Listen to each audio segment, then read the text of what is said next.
Саламатсыздар урматтуу теле-көрүүчүлөр, саламатсыздар урматтуу радио угуучулар жана дагы YouTube көрүүчүлөрү.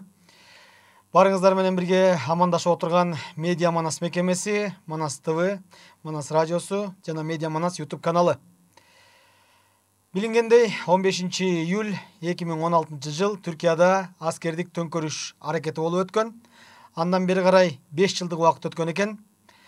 5 жыл аралыгында мына ошол тарыхый окуя деп аталган окуя өзүнүн баасын алдыбы, албай калдыбы, андан Түркия эли деги эле аны менен канатташ болгон, кызматташ болгон, шериктеш болгон элдер кандай сабактарды алды? Биз ушул өңүттө атайын репортажыбызды баштайбыз. Бүгүн биздин студиябыздын коногу коомдук ишмер, жазуучу, Кыргыз-Түрк Манас университетинин коммуникация факультетинин ага окутуучусу Абды Сатаров агайыбыз. Агай, студиябызга кош келдиңиз. Кыргыз журналисттеринин атасысыз, Кыргыз көгүлтүр экранынын жүзүсүз агай. 15-июль 2016 жыл Түркияда бир саясий төңкөрүшкө аракет жасалып, ишке ашпай калган экен. Ал эмне болгон окуя, биз билбейт экенбиз деген сыяктуу бир карапайым инсан келип сизге суроо узатса, кай жеринен баштап кандайча бир тизмектеп айтып берет элеңиз? Биринчи сурообуз ушундай болсун агай. Рахмат. Бул Түркияда болгон ар кандай окуялар биздин жүрөгүбүз аркылуу өтүп турат да. Биз эми боордош, бир тууган элбиз, жакын өлкөбүз катары эсептейбиз. Мына кече жакында эле биздин президентибиз Түркияга иш сапары менен барып келди. Өзүңөр көрдүңөр, кандай салтанаттуу турду, кандай бир туугандык мээрим менен Түркиянын президенти Эрдоган мырза тосуп алды. Түрк эли дагы абдан мындай жылуу кабыл алды. Бир топ иш-чаралар мындайча айтканда келишимдерге кол коюлду. Ошондой эле биздин айрым бир кыйын окуяларга дагы алар ошол биздин кайгыбызды бөлүшүп, кандайдыр бир деңгээлде жардам берип дегендей, мындай кайрат берип дегендей мамиле кылды. Мына алыс барбай эле мына Баткендеки чек-арадан жапа чеккен үй бүлөлөргө үй куруп берип атат. Ошондой эле ал жерге бир ишканаларды ачуу боюнча бир жакшы пикирлерди айтып атат. Бул эми Түркия Евразиядагы өтө чоң, абройлуу, ошол эле кезде бардык тарабынан күчтүү өлкө болуп эсептелет да.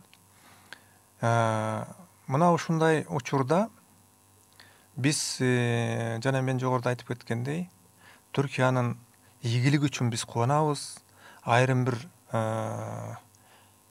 өксүк иштери болсо биз кайгырабыз да.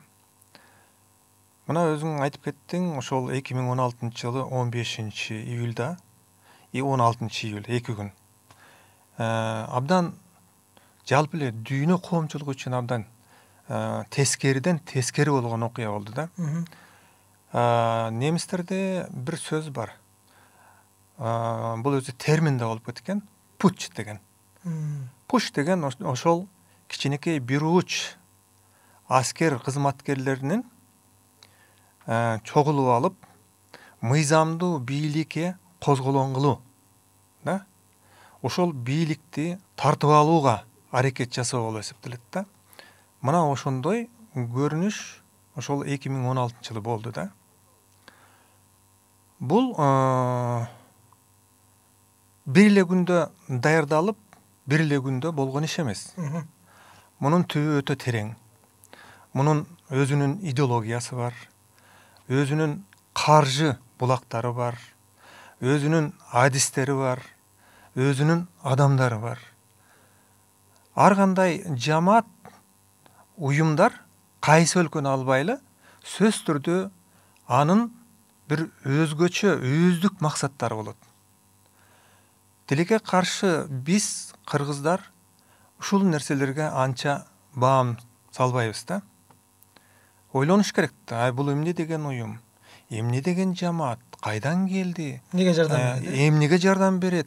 Биздин өлкөбүз үчүн, биздин улутубуз үчүн, биздин элибиздин биримдиги үчүн деген нерселер жөнүндө биз ойлоно жүргөнүбүз жакшы да. Азыр эми мына ааламдашу мезгилинде адамдар ойлонууга да убакыт таппай калды да. Мына ошондой учурларда, мына ошондой уюмдар, жамааттар, жанагындай өзүн пайгамбар сыяктуу көрсөткөн бир тескери пикирдеги адамдар мына ошондой учурлардан пайдаланат да. Мына өзүңөр көрдүңөр, ошол 2016-жылы Түркиянын бир топ чоң шаарларында, Стамбулда, Анкарада да бир топ шаарларында бир уч жанагыл бийликке умтулган, төңкөрүш жасоого аракеттенген аскер адамдары ошолор ушундай иштерге барды. Алар ээлеп алды. Ал эмес учактары менен президенттин ак сарайын неметкенге чейин барды. Андан сырткары эртең менен 16-июлда парламентте иштеп аткан парламентке алар жанагындай соккуларды урду, аба соккуларын. Бир топ кишилер кайтыш болду, бир топтору жарадар алды. Ошондой эле көчөлөрдө атышуу башталды, танктар чыкты. Бул эмне деген неме? 1-2 күндүн ичинде, мындайча айтканда, бир жакшынакай гүлдөп аткан өлкөдө будуңчаң түшүп калды. Бул сөзсүз түрдө 1-2 күндө уюшулган нерсе эмес. Бул деген далай жылдар иштелип чыккан атайын система, мындайча айтканда. Демек ошого ошондой адамдарды жанагындай Айтматовдун маңкурту бар го. Ошондой маңкурттарды ошондой өз элине жанагындай ок атканга тарбиялаган да. Дагы жакшы. Мына Түркиянын президенти ошондой кысталыш учурда ал киши баягы эмгек эргүсүндө жүргөн да. Ошондон пайдаланып туруп, булар ошондой ишти баштап атат. Ал шашылыш түрдө Стамбулга келип, анан кийин CNN Түркчө бир мындай көз карандысыз бир телевидениядан элге кайрылып чыгып атат да. Көрдүңбү? Алар телевиденияда элеп алышкан, бардыгын эле. Да. Ошол мезгилде көрбөйсүңбү? Ошол Түркиянын бүт калкы, жааматы, ошол шаарлардагы негизги калк көчөгө чыгышты. Ошол бийликти, Түркиянын мыйзамдуу бийлигин коргоп калыш үчүн чыгып атат. Көрдүңбү? Бул эмне деген күч? Мен көп ойлоном да. Эмне үчүн ошол эл жанагындай төңкөрүш жасоого аракеткен күчкө каршы туруп коргоп калганы? Мунун сыры эмнеде деп ойлоном да. Анан мен ойлонуп көрүп мындай неметтим. Элге эмне керек биринчи кезекте? Элге бейкуттук керек. Элге эмне керек? Биримдик керек. Мына ошол нерселерди көрө албагандар, ошондой учурлардан пайдаланып, жанагындай бийликке умтулуп, бийликти күч менен тартып алууга аракет жасаганын эл түшүндү. Демек, мында мен ойлойм, ушул Түркиянын президентинин лидерлик ролу өзгөчө деп ойлойм да. Себеби дегенде, мына биз көп эле жолу угуп жүрөбүз. Режеп Тайип Эрдогандын сүйлөгөн учурунда ушунчалык жеткиликтүү, ушунчалык чечен бардыгын ордордуна коюп сүйлөйт да. Ал кишинин сөзүн укканда ишенбей кое албайсың да. Анткени ал калп айтпайт, элге болгонун болгондой чындыгын айтат. Башка өлкөлөргө дагы нааразычылыгын ачык айтат. Коркпай айтат, батыл айтат да. Көрдүңбү? Мына өлкөнүн ошондой лидери бар үчүн Түркия мен ойлойм сакталып калды деп ойлойм да, жанагындай козголоңчулардан. Андан сырткары кызык жери бул карапайым эле эл колдобостон, көрдүңбү бийликти кимдер колдоп атат? Аскер адамдары колдоп атат дагы. айрым аскер адамдары тияктыга кирсе дагы, бирок көпчүлүк аскер адамдар колдоп атат. Андан сырткары полиция колдоп атат. Андан сырткары дин адамдары колдоп атат. Көрдүңбү? Демек, өлкө өнүгүп атат. Өлкө жакшы демократиялык жол менен баратат. Эл аны түшүндү. Биз ойлойбуз, эл эч нерсе түшүнбөйт деп. Жок. Элден акылдуу эч ким жок. Алар көрдү. Ал козголоңчулардын эмне алып келе турганын дагы, эмне кесепет болорун дагы түшүндү, бийликти короп калды. Мен кээде мынтип салыштырып көрөм да. Кандай бир ушундай бир путь жасаган немелер бар деп, бирок өтө жакын окшоштук болбосо дагы, Россиядагы 1991 жылкы август айындагы болгон путь кандайдыр бир деңгээлде үндөшүп турат да. Себеби алар дагы бийликке умтулган да. Мына ошондо дагы танктар кирген, ошолорго карабай туруп, эл чыгып, өлгөнүнө карабай, башка болгонуна карабай туруп, ошол демократиялык процессти, ошол бийликти, элдин бийлигин сактап калып атпайбы? Демек, элден акылдуу эч ким жок да. Эми мындан мына анын натыйжасында көптөгөн генералдар камалды, көптөгөн аскер адамдар камалды, айрымдары өмүр бою абакка кесилди, жыйынтыгы да. Бир топ адамдар каза болду, 300дөн ашуун, 500дөн ашуун адамдар жаракат алышты.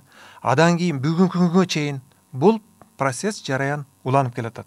Анткени көп жылдар бою, балким 50-60 жыл бою бул жамааттык процесс өз учурунда баягы токтотпогондугуна байланыштуу тамыр жайып, бул азыктанып, бардык тарабынан, финансылык жактан, тигүү жактан күчтөнүп алган да.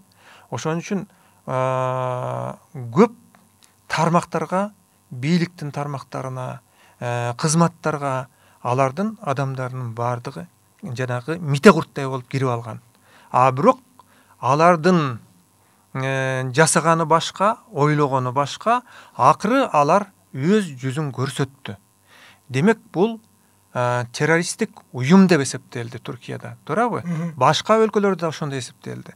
Эсенги өлкөлөрүндө буларга мындайча айтканда иштерине жапты дагы, бардыгын улантпай койду. Так? Ошон үчүн бул маселе боюнча ойлоно турган, биз анализ жасай турган, сабак ала турган көп жагдайлар бар. Биз кыргыздар баягы айкөл эле экенбиз, меймандос эле экенбиз. Ал кишилер эмне менен келип атат, кандай максатта келип атат деп аны ойлонбой эле биз төрүбүзгө көткөрүп эле баардыгын сыйлап, баардык сый урматыбызды көрсөтүп, ал эмес мыкты имаратыбызга чейин баарын бере берет экенбиз, болбогон акчаларгачы. Ошон үчүн мына азыр ойлоно турган, анализдей турган учурлар келди.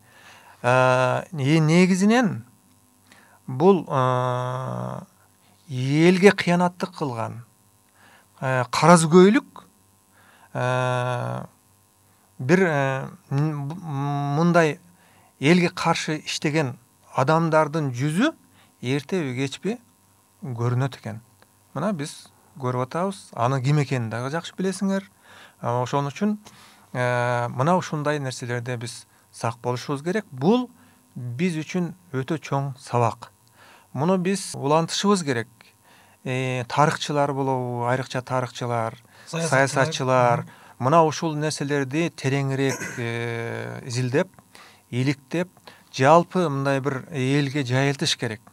Биздин, мисалы үчүн, чынын айтыш керек, бизде көп бул тармакта маалыматтар жок. Ошо бизге да ушундай суроону узатышты да, эмне себептен кыргыз коопчулугу мисалы 15-июль 2016 жыл деген датаны Түркиядагы ошондой бир көтөрүлүшкө жасалган аракет жөнүндө көп маалымат биле беришпейт деген бир сурообузду ачты. Баягы так жооп бериш, бул себептен деп так жооп бериш аябай кыйын болду. Туура, бул муну эмне кылыш керек? Бул үчүн биз жакшы бир иликтенген китептер болот ушул тармакта. Ошолорду кыргызчага котортушубуз керек. Аны биздин университеттин деле мугалимдери которуп коет.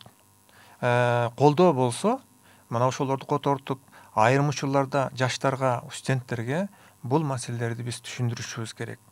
Бул өтө коркунучтуу, тышы жылтыраак, ичи кылтыраак, өтө мындай опурталдуу маселе да.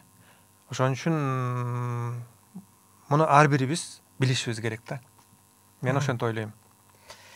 Баракелде, ардактуу кадырлуу теле көрүүчүлөр, ардактуу кадырлуу радио угармандар жана ошондой эле YouTube көрүүчүлөрү, 15 июль 2016 жылда, мындан так 5 жыл мурда Түркияда ушул аскердик козголоңчулар аракети болгон. Алар бийликке кол салышкан, алар өз элине ок атышкан, асмандан снаряддарды жаадырып, бейгүнөө 251 адам мына ошол шейит кеткен, канчалаган адамдар майып болуп калган.